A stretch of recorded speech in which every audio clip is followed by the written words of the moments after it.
I left my original Better Things shirt at home, so I made a new one, but I forgot that I have to put it really high up or it won't show up in the shot. So just keep this in mind the whole time I'm talking, okay?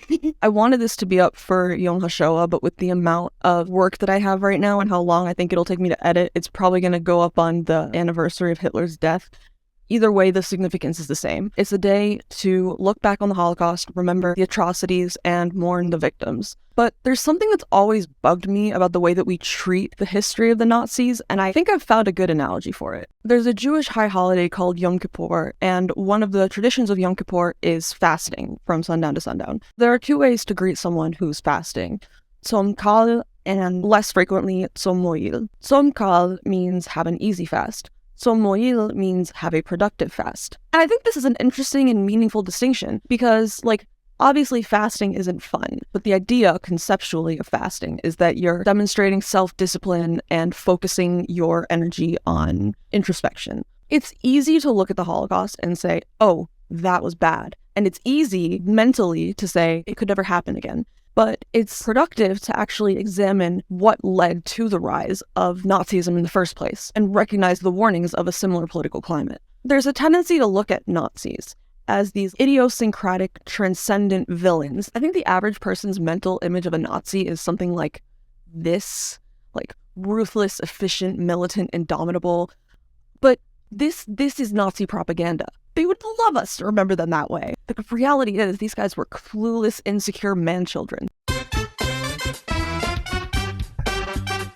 Hitler was a coke and meth head who subsisted primarily on bread and cake. He was chronically gassy and sexually impotent. He was high on his own supply, he literally thought he was infallible. And he also believed that he was at war with everyone. This mindset led to reckless military tactics, a weakened army, and eventually the inexorable disintegration of coherent structures of rule. They couldn't decide on a central belief system. They were perpetually broke. Officials were paranoid, jealous, and backstabby, and they were all on crystal meth. They were all on meth. They thought it made them superhuman. They wasted a spectacular amount of money on so-called wonder weapons, which were built to be big and shiny and bold at the expense of actually working. Meanwhile, they're getting fooled by inflatable tanks and battle sounds being played through speakers. The British army planted a dead homeless man on the beach dressed as a Marine to distract the German army while the Allied forces literally overthrew Mussolini. Nazis were buffoons, and we give them far too much undue credit by remembering them as anything else. The thing is, despite this utter clown show, they amassed a 90% approval rating within Germany. They had a ton of power, and ultimately they were responsible for the deaths of over 16 million people, 6 million of whom were Jews. As silly as it seems that they denounced things like math and physics as Jewish, and they held degenerate art exhibits to show people what kind of art they shouldn't like, these things had serious and grave cultural impacts. Nazi Germany did not start with death camps. They started small, blaming the country's economic woes on a perceived social outgroup, and then denouncing this group as a danger to the national culture, and then regularly reporting on their crimes despite them actually having a lower crime rate than the rest of the population, and then reporting that crime rates were up when they were actually down, and then ordering studies to prove all these claims that they were making, and then rejecting the studies when they came back showing the opposite. When you compare something current to the Nazis, you typically get hit with how could you ever compare anything to them? But, just because lots of people have poorly formed opinions on what qualifies as a sandwich, whether or not a hot dog is a sandwich or a Pop-Tart or a taco, you have to be able to look at this and say, hey, call this what you want, but it shares a lot of characteristics with the sandwich. It's tempting to start with the more overt, late-stage kind of rhetoric. You have to ban transgenderism entirely. You can't just ban it for the kids. It's got to be entirely. I want law enforcement agents tackling that piece of garbage, that scum, dragging him off the stage by his feet while he's in handcuffs. Republicans, we will take back our country from the communists who have stolen it and want us to disappear. Believe me, there's a lot more where that came from, and we'll get to it. But it's important to understand that this stuff did not happen out of nowhere, and to act like it did is to turn a blind eye to years of warning signs. We do that whole history rhymes, doomed to repeat it thing for a reason, right? Any one of these things might not signify resemblance of Nazi culture, but it's the sheer number.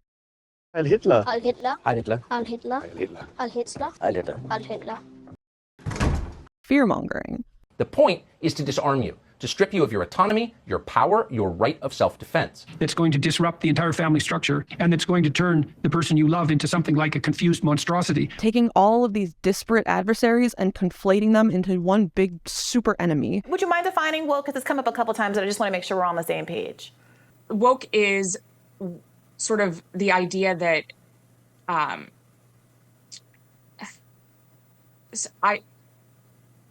So now ISIS is coming over the southern border somehow. The governor's mentioned the possibility that ISIS terrorists could be in Mexico ready to come in the U.S. ISIS is running through a border made porous by Barack Obama's policies. The only army we found was this group armed with brooms and shovels, part of a spring cleaning effort. And this enemy is targeting our group specifically. Democrats want Republicans dead, and they've already started the killings. This is a jihad, and they're coming for you. You'll notice that it's always a 5-alarm fire. We are always teetering on the precipice of full civilizational collapse. This woke mind virus, pushing civilization towards suicide. Graffiti artists, armed robbers, and subway rapists. That's what the collapse of civilization looks like. Just making shit up. How many people have had this done? If we're talking about the drugs, it's, millions. It says over the last 5 years, there were at least 4,780 adolescents. Less than 1,000 people a year. I mean, I would guess, hundreds of thousands. God, there's a running theme where every accusation is a confession. Imagine forcing yourself to tell lies all day about everything in ways that were so transparent and so outlandish that there is no way the people listening to you could possibly believe anything you said. If you could, CNN has an opening on the media analysis desk. Talk of the left preying on children while Republican politicians are actively voting against banning child marriage. The Wyoming Republican Party is seeking to kill a bill that would ban child marriage. You voted no on making it illegal for kids to be married to adults. Do you know any kids who have been married at age 12? I don't need to. I do. And guess what? They're still married. And while a pregnancy might have been difficult on a 10-year-old body, a woman's body is designed to carry life. That is a biological fact. It's crazy because this idea of accusation in a mirror was heavily used in the Third Reich. They were publishing that Jews were plotting to sterilize Germans at a time when Germans were sterilizing thousands of Jews. When they invaded Poland, they published stories about how Poland was trying to invade Germany. The year that the first death camps were built, they started publishing articles about how Jews were planning for the mass extermination of Germans. And there's an expression that they cry out in pain as they strike you, which feels applicable here. You may already know where I'm going with this. The original quote is, "The Jew cries out in pain as he strikes you." Within all the fear-mongering, there's a lot of talk about, filth. Transgenderism, homosexuality, any of that filth. And yes, I called it filth. Violence, hate, disorder, division, and filth. These cockroaches, these vermin. I want nothing to do with you. I don't want to share a country with you. I don't want to share a planet with you. Designating an outgroup and then expanding that outgroup and just calling anything that you don't like part of the outgroup. It's been done before. Using Bible quotes, specifically Romans 13, that one specifically, to justify taking draconian measures against them. Stoking fear like this is not new. Randomly stripping them of citizenship has been done before. Keeping them in camps and doing random experiments on their bodies has been done before. Politicians and pundits promoting violent rhetoric, whether that's legal, like Ron DeSantis passing a law that grants immunity to people who drive their cars through protests. A bill called, quote, the Ultimate Cancel Act. If it's enacted, it would eliminate the Florida Democratic Party entirely. Or, I guess, extra legal, just constant stochastic terrorism. Oh, a failed coup. They did that. This one is wild to me.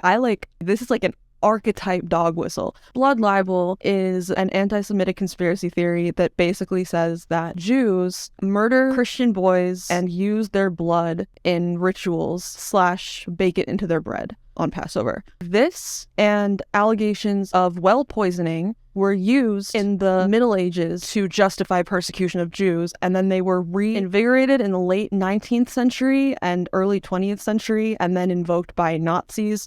This is so crazy to me that he said this. Is there anything worse than white people? White people are a mortal danger to you and your loved ones. They threaten your life. Are they poisoning the wells? Are they baking bread with the blood of your children? If not, according to Tiffany Cross and MSNBC, they're fully capable of doing those things. They've certainly done worse.